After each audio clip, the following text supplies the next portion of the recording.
Mày con trong gì vậy? Ừ? Con trong gì ấy vậy mà? Ừ. Ừ? Trong gì ấy? Đi ta. Hello. Hello.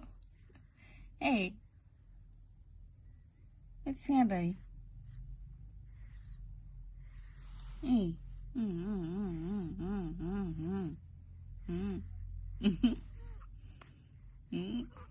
Thôi má. Vậy liếm. Thôi nha. Mấy thứ anh sẽ dùng. Mẹ cho tụi ta những thứ anh sẽ dùng. Thứ anh sẽ. Nhưng mà nó là nhầm cái chầm. Khôi cho mày. Khôn cái gì? Hả? Cố nó khôi mày. Nè. Khôi mày nữa á. Đi tà nữa á. Khôi mấy rơi nè. Ý.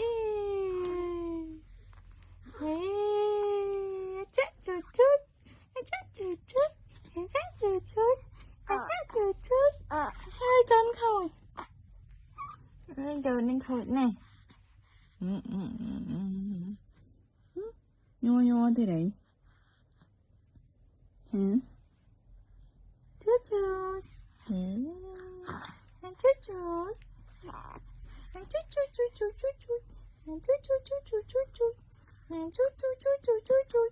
Chút chút chút chút.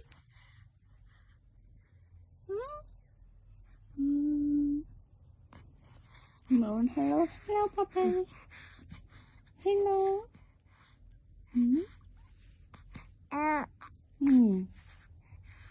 Ta chẳng dễ biết.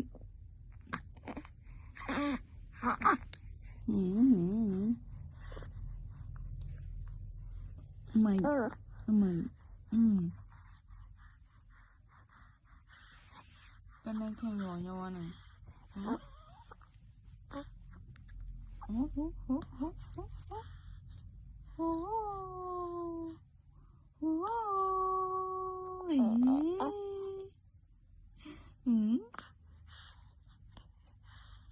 Papa, sao nữa? Papa, Papa. Thơm một. Papa.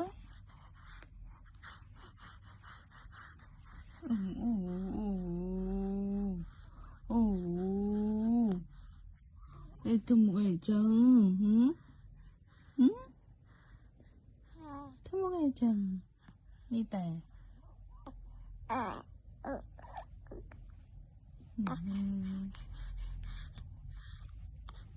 Ê, cái mày. Mày. Con gà đây kìa. Thơm một chọc.